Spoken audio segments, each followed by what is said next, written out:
I'm looking for a nerdy black girl, is what they say. And I wonder,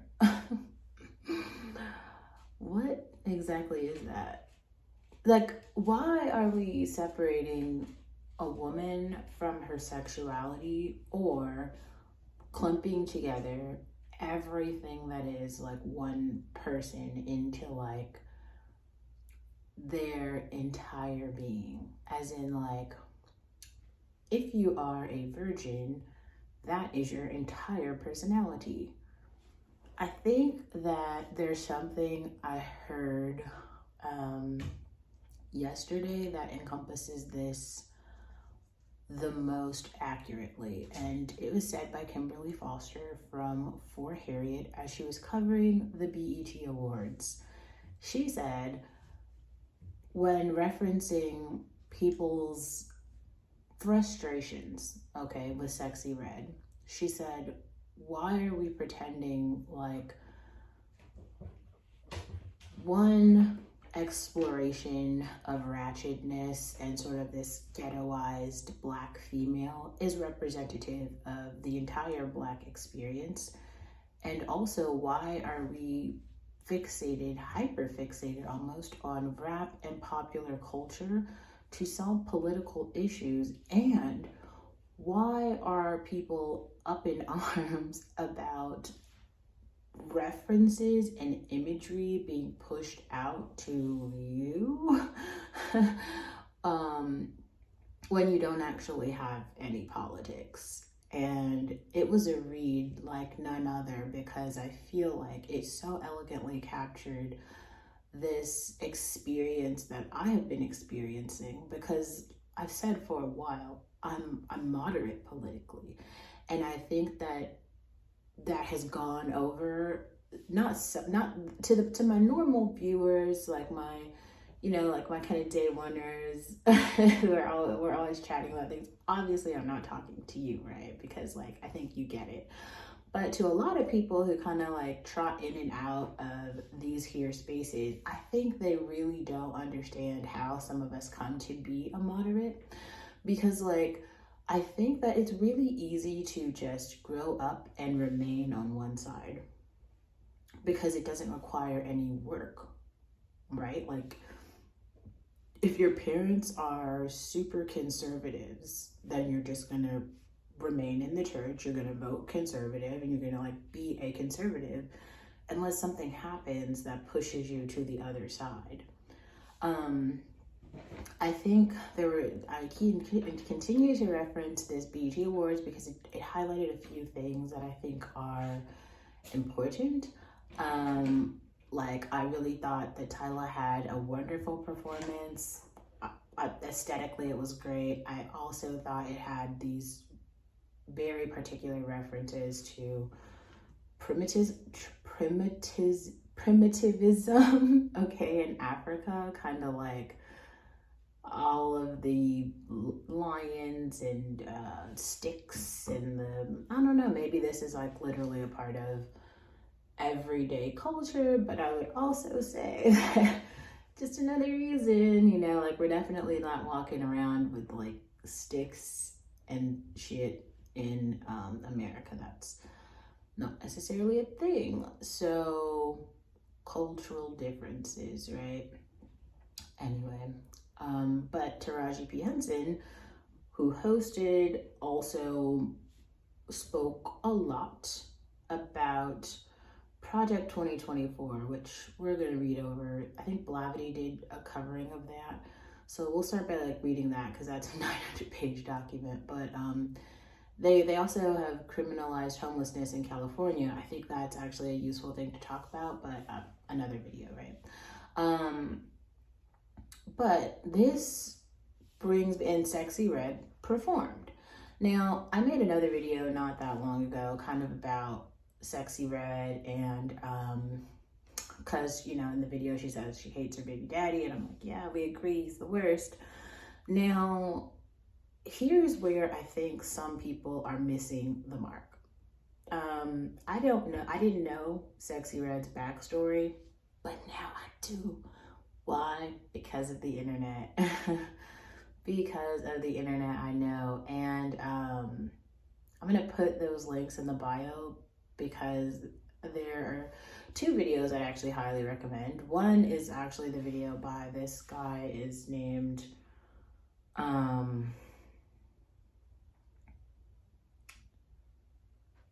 to Trap Lore Ross. And so I think he calls himself like a hip hop historian. And then there's this other streamer guy called The Cloud who basically makes a reaction video to that video, but it's by that guy's second channel. And he's talking, the video is titled How Sexy Red Destroyed the Black Community. And there's so many good talking points here. Like, I could actually just continue on unpacking his points like one by one with like video essays. And because I'm always looking for content, maybe I will. And just so you guys know, I'm actually applying for this writer's grant. And if I get it, we are going to do some deep ass dives into these topics. Because somebody has to write this shit out, right? Why not me? Because we have time. Yes, we do. Anyway, okay. So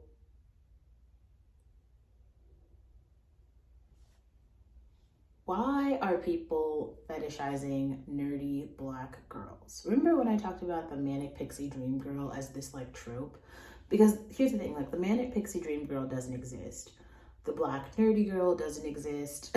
Like the sexy bombshell, all of these are like female tropes. And in male minds, they don't see women as full humans, and so they take these like very particular like tropes and they try to say like, okay, so she's kind of like this and then she kind of does that, we can put her into this clean box like this.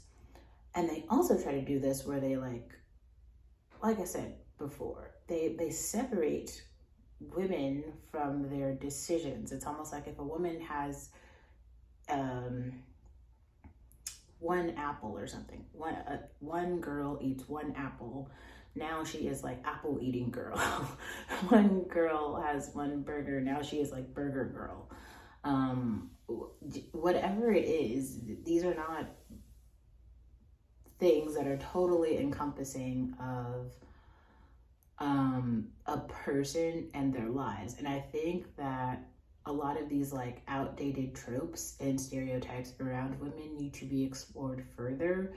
And I also think that it seems like this, because it seems like a little kid streamer who's saying this shit, but I would highly encourage that kid and anyone who thinks like him, if what you're looking for is to be a conservative in a conservative space and be a conservative, then you do know that there's like people who don't know who Sexy Red is, right? Like, there are people who are not listening to rap music talking about, like, there's lots of people who just go to church.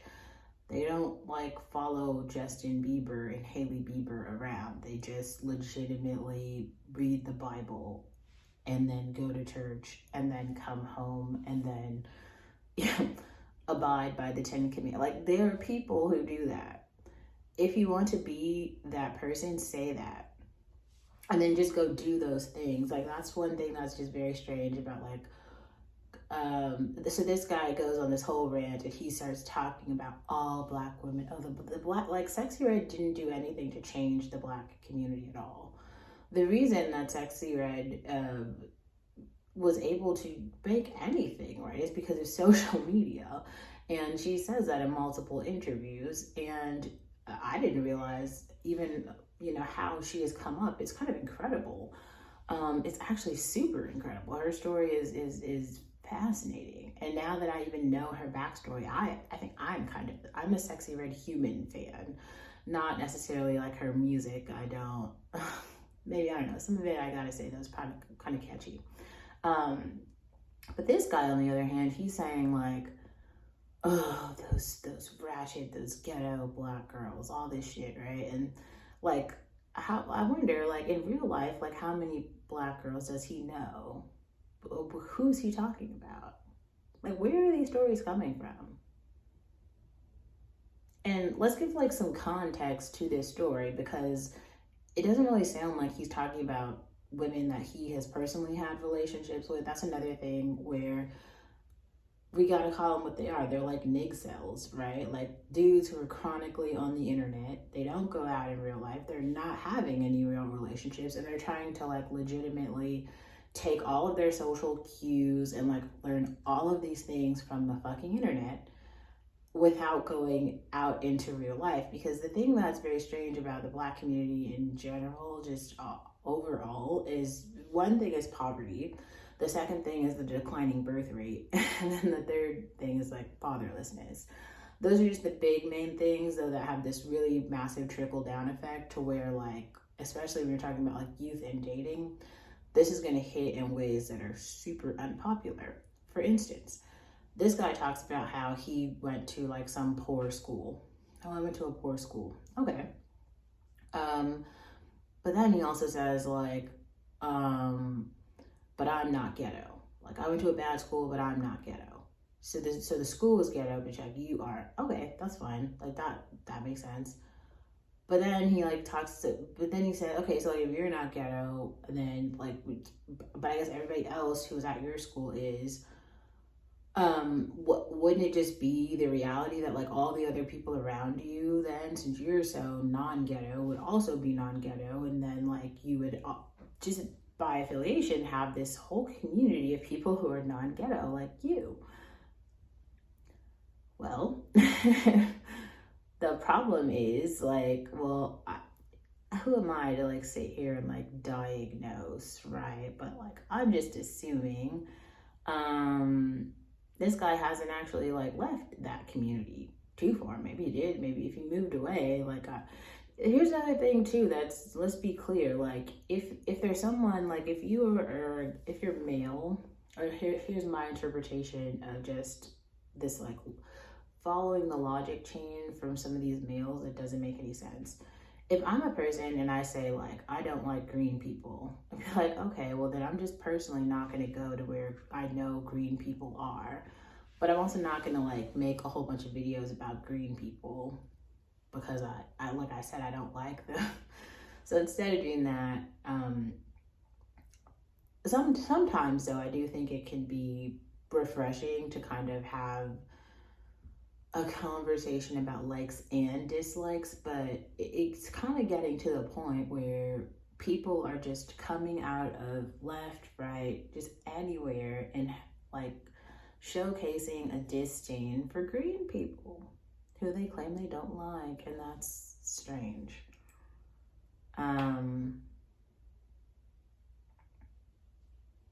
Especially when it's supposed to be a part of your own community. So the poverty aspect is, if you grow up poor and then your whole family's poor, well, everyone around you is going to be like you. Okay, they're going to have like the same amount of money and opportunities and stuff as you. So you're not actually different from those people. Like, you are those people. So like, he is part of whatever community he's talking about that he seems very familiar with. Like, that's him. It's not somebody else. So it's weird for him to like other his own people. That's fucking strange. Okay, but to keep going. What about the second thing that I said, I think, was the falling birth rate. Because the birth rate has been falling so much, there's just not more people who are successful who could even potentially bring funds that could trickle down to other communities, which would enable them to do better. And there's just less people to actually choose from. Like, there's less mates because there's less people alive. That is a real issue. There's a whole other thing where I saw that Meg Thee Stallion sold out the Madison Square Garden, which is like a very large venue, an arena in New York, which is fucking incredible. Congratulations, Meg Thee Stallion. She completely deserves it. And I think she's the first female rapper to have done that. I mean, she's just shattering all kinds of records, and it's incredible because she's so deserving. And I think that Meg the Stallion is kind of standing for something in society which is like different from tropes that we've seen before. Like, Megan is very pretty, she's very like feminine, she's also very like independent, and I think she's kind of like, not just kind of, she's like a role model in terms of like kind of this feminist movement, which is literally that. And I think, I'm not sure about this, but I feel like that's why she has so much appeal right now, because when we're talking about the population of people who are working, who are getting shit done, who are making things happen, it's like the women in society right now. I've said this so many times, like the dudes are kind of like super down bad. Anyway, so then let's talk about like fatherlessness. So there, I think that the whole idea of conservatism is like a new concept for some people. To me, it's wild how you could grow up anywhere and just not know that there's like lifelong church members who are just so religious, they're extra Christian, especially in America, because like there won't be a Walmart, but there will be a church on every corner. Like, I don't, especially in smaller towns. So I'm just not sure. Maybe it's because in the Black community, a lot of Black people did migrate from the South to like the North. And so there's places with like very high levels of poverty. And so like those places, they might have lost their religious backbone, lost the conservative structure that was once very prevalent in the Black community, and now it's just something else, because it's not even like liberalism. Like, we have to be very distinct about that too. Like, when we're talking about the like diehard liberals, these are like the new Columbia grads, the Harvard grads, the Yara Shahidis of the world, the Michelle Obamas. Like, if you're trying to figure out like the face of liberalism, it would be like, what's that podcast that I talked about here? I talked about it before. Oh, it's like literally on my page right now. Ezra Klein. Like, Ezra Klein and his wife. It could be, there's another YouTuber guy that I watch sometimes. Him and his wife, they're all like political commentators. They have all of those like MSNBC, CNN, right? Those are the liberal spaces. Obviously, those people talk about every fucking issue. It's every microaggression, every counterculture theme. Those are the liberals. The liberals are not like the poor people who are, just fucking sitting around eating Cheetos and like listening to YG. Like, those aren't liberals, even if they live in California. Those are people who are just like not even politically informed or involved. They're just poor people. Poor urbanites, you can call them that.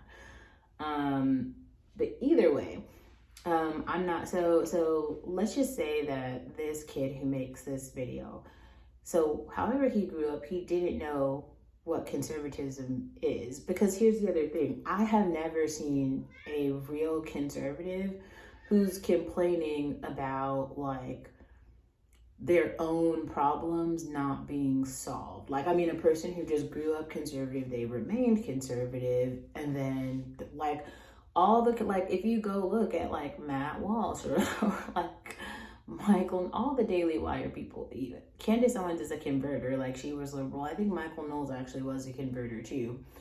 But like Ben Shapiro, right, stayed on the track of like conservatism this whole time. So all the things that people are complaining about, oh, relationship this, oh, I'm having an issue with women this, or, the economy, like every fucking issue that everybody else is complaining about, they are critiquing it because these are social issues that are affecting so many people, but they actually aren't personally affected themselves. Like, all of those people are married. All of those people have the families that they desire. They aren't like out here like searching for relationships. And I mean, also, I just want to be clear, like, a lot of people are happily single. Like, this is a thing.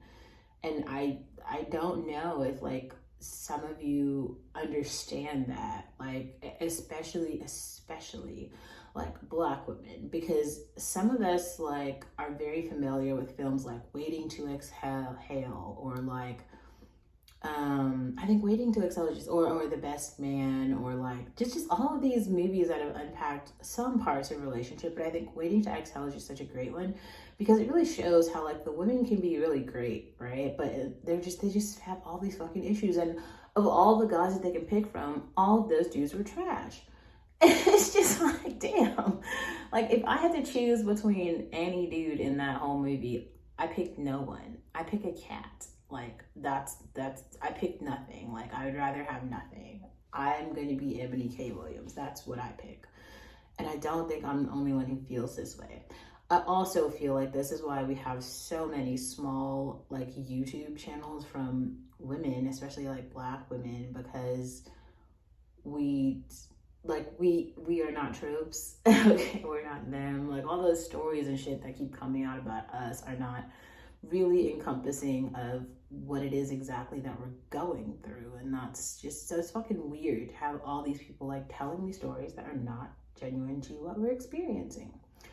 And then the guy goes on and he's like, so he says more, he's like, yeah, I'd rather just date and like, instead of dating like a ratchet Black girl, I would rather date a white girl or a Latina or something else. And it's just like, I don't know. I wonder who this guy is talking to. Like, who is he talking to?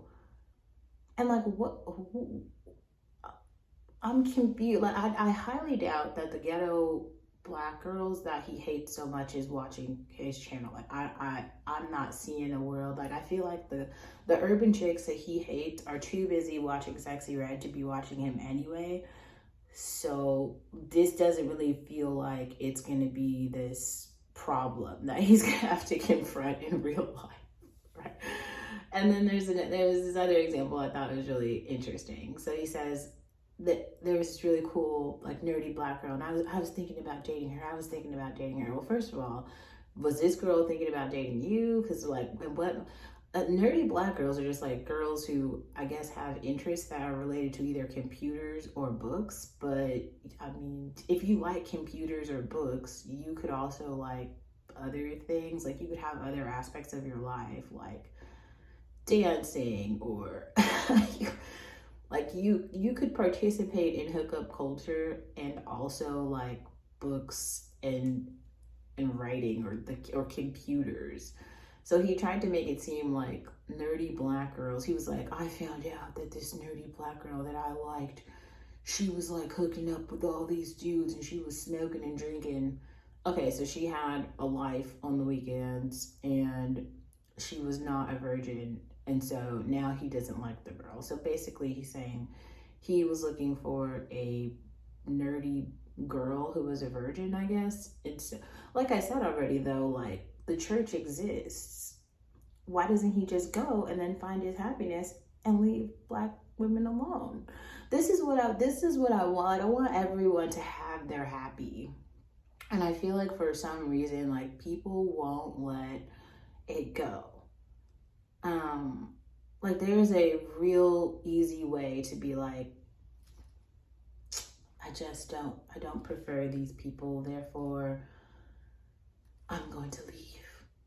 You can do that and then just fucking leave. Like, but for some reason the dust just continues to trickle back over here because, like, everyone keeps fucking talking about us. It's every day. Like, here's another thing I just learned. So I mean, like I said, I thought Camila Cabello was weird for a minute. I thought that it was very interesting, the song that she made with Willow, the Psycho Freak song.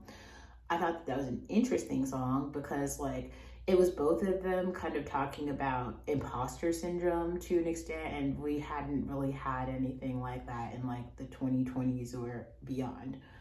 But then it comes out, maybe somebody else knew this, I didn't know this. So Camila Cabello is a recovering racist, but it's never like the people are just racist. She's like anti-Black. So she goes on this, I missed all of this because, like I said, I've never been a Camila Cabello fan. So I didn't even know that this fucking happened.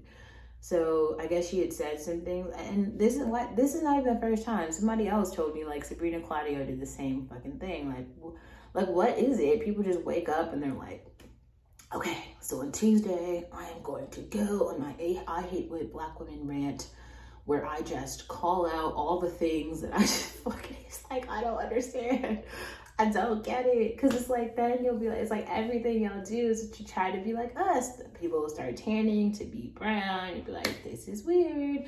Everybody wants to have braids now. This is weird. It's like, people who claim they aren't even black want to be on the BET Awards. It's all real strange. Like, to hate a group this much, but then want to like thoroughly like embrace yourself in every single part of the culture is just so, it's weird. It is giving Get Out. It's giving Us. You know what I mean? Like, it's giving Body Snatchers. It's giving like, fuck, run away. I don't know, this is too much. Something I also want to bring up is so watching that kid talk and then going and finding the channel that he references introduced me to this like hip hop chronicler who I hadn't seen before. And so stick around if you're interested in hearing my opinion on drill rap, which I've actually talked about before.